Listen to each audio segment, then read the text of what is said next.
The Renault Megane RS250 Cup. On paper, a very average car. French, front-wheel drive, 2+2 hatch, producing a not very impressive 247 brake horsepower. So why do I think it's one of the great front-wheel drive cars of the last 15 years? Well, in this video, we're going to take a look. And I'm using this, my own RS250 Cup, with a pretty impressive 134,000 miles. And I bought it about 18 months ago with 111,000. So in my 18 months of ownership, I've racked up 23,000 miles, and it's been pretty much my daily. Commuter for work, trip to the supermarket, road trips, and even the occasional track day. It really has been the do-it-all car. In this video, I'm going to tell you why I think everybody, at some point, should own one of these third-generation Renault Sports. Welcome to Fast and Fun.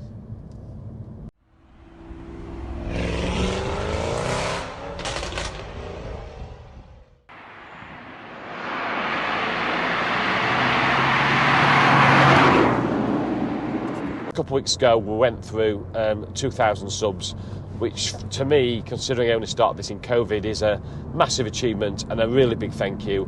I've put it on my YouTube channel. I just wanted to thank every one of you that's watching this now. And by the way, if you haven't subscribed, please subscribe, because it helps me and it helps the channel grow. We also, as well as getting through the 2,000 subscribers, I also hit 500,000 views, which is another massive milestone, I think, for me, and now upward to the 1 million. That's the next plan. So again, big shout out every one of you. If you have got any suggestions, good, bad or indifferent, please drop them in the comments below. And then the final comment is around, you'll see I've got a Fast and Fun t-shirt on now. I don't plan to sell any merchandise because I'm clearly only a tiny little channel, but if somebody looks at it and goes, do you know what, they are cheap, they're only plain cotton t-shirts. If anybody wants one for a small fee just to recover my costs, then drop a comment below and we'll sort out you a t-shirt.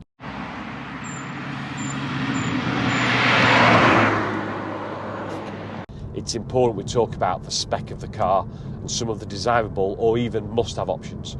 So with the Renault Sport 250s, they did come as Cup and non-Cup. It is really, really important that you get a Cup, because that's the one that has the limited slip differential. That is a absolutely must-have option. If you haven't, you're just going to end up wheel spinning one of your wheels.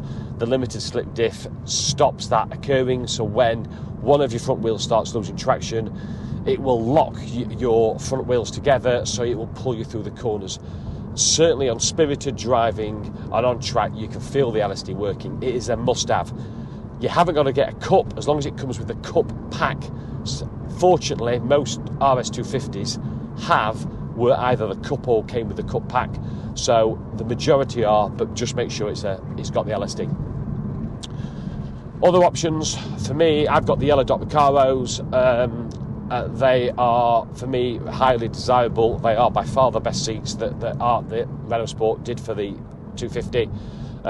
You can see that because now even used ones are still fetching sort of £1,500 10 years in now, so highly desirable.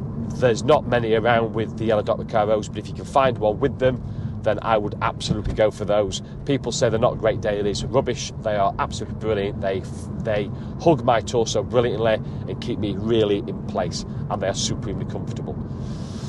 RS monitor, which I've got fitted onto mine, it's a little bit gimmicky. It goes up here. I use it rarely, sometimes on track or mostly on track. It does give you extra pressures, temperatures, etc., things around the oil pressure, temperature, etc., which is kind of quite handy.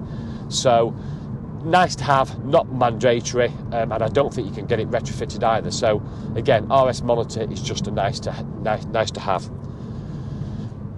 Alloys, the Cayman's either 18 or 19s. This comes with the optional 19 Steve's alloys. I wouldn't go with the 19s. I think if you can run the 18s, I think are better. The 19s are just that little bit too harsh. The ride's just a little bit too firm. So if you can, get one with the 18s rather than the 19s.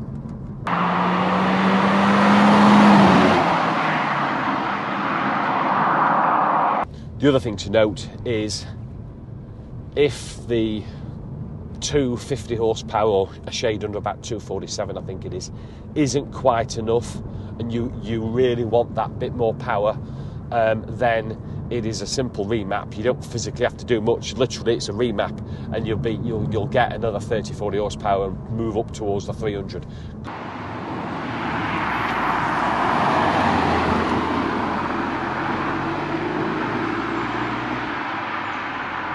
Is first of all reliability. French cars always been notoriously fragile, shall we say, a little bit flaky around the build quality. Well, I've not suffered any of that. This car came with pretty comprehensive service history, and I've kept it serviced, and it's not being free. There's been quite a bit of cost that I've had to spend on this car. The big one is the cam belt. You need to budget £650 for a cam belt every 5 years, so which I had to get done when I first bought this car. It's renowned for suspension problems, so as in knocks, squeaks, rattles, etc. So again, I've had to change various things on the suspension, but other than that, it's never let me down once in the 20-something thousand miles I've had the car. And that's included, well, not just daily use, but track days as well.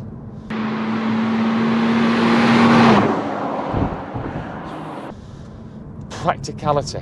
It is a really practical car. It is a proper, genuine 2+2. So it's not got loads of space in the rear, but you can, at a squeeze, get two relatively small adults in the back. But the boot's really large. The flexibility of it being a hatch, and with the rear seats dropping, although not dropping flat, they drop enough. I've had a bike in the boot. So you've got a lot of versatility there in regard to practicality. And these come fitted with cruise control as well. So longer journeys, you can stick it in 6th gear and you can coast along with cruise control on. Comfy, reliable, practicable. There's a lot going for the RS250, and the good thing about it as well is that if you drive carefully on the motorway, mid-30s is absolutely doable. In fact, I think my record's over 36 on the motorway. So again, that will plummet with harder driving, and my lowest I've seen was actually on track where I returned 8.8 mpg. But ignore that, that's not reality. Normal spirited road driving, you'll be in the high 20s.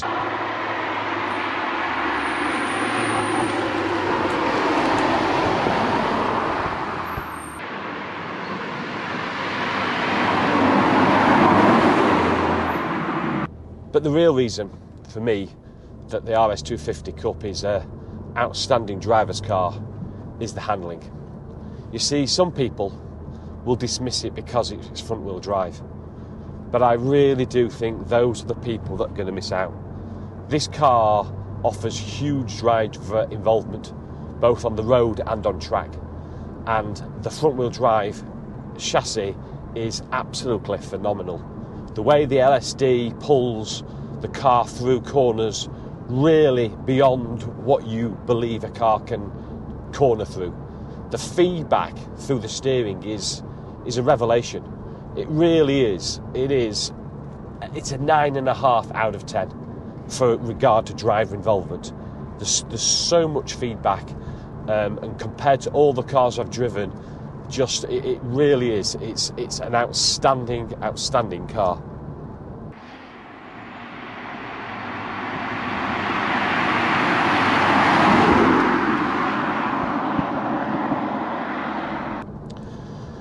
On track, it is phenomenal. It is really track ready, box fresh. This is pretty standard.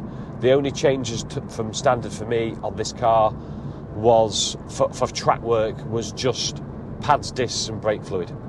So, and literally it's as simple as that, and the discs were standard discs, so I've just upgraded the brake pads, put good quality brake fluid in, and the car's ready to hit the track. Very few cars can play the commuter and track day and general all-rounder as well as this RS Megane. And the sport button. Sport buttons in most cars are just little bits of gimmicks, not in the RS250. It actually sharpens up that throttle response, that's all it does, but it absolutely works. It's just on fire, it's so adjustable. On track you can play with the handling. You can get, oh dear, some person has just pulled right out. Oh! Sunday drivers. You can play with the steering. You can get it understeering, you can get it oversteering. That is the joy with the handling of these RS250 Cups. Absolutely phenomenal.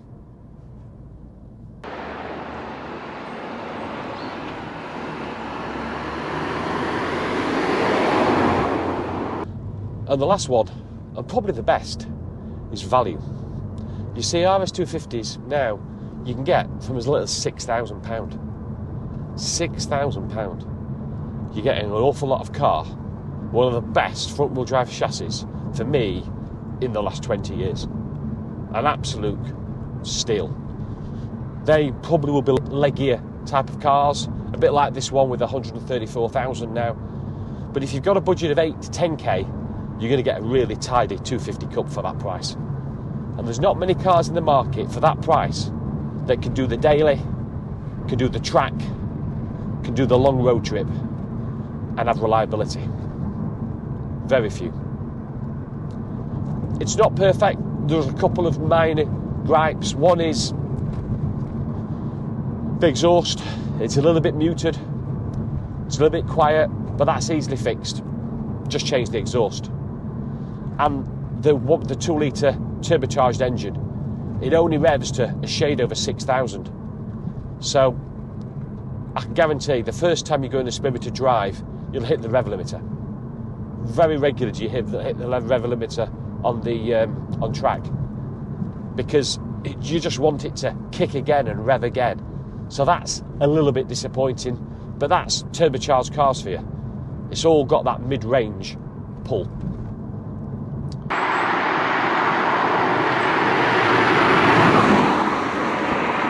So there we go. Potentially reliable hot hatch. One of the great front-wheel drive cars. It's practicable. It's great on long journeys. It's reliable. It's great value. And it's almost track ready. I'm not really sure why you wouldn't. Go out and buy yourself one. You won't be disappointed. Thanks for watching. Hope you enjoyed it. If you did, as always, thumbs up, subscribe, stay tuned. Another video next week. Thanks for watching.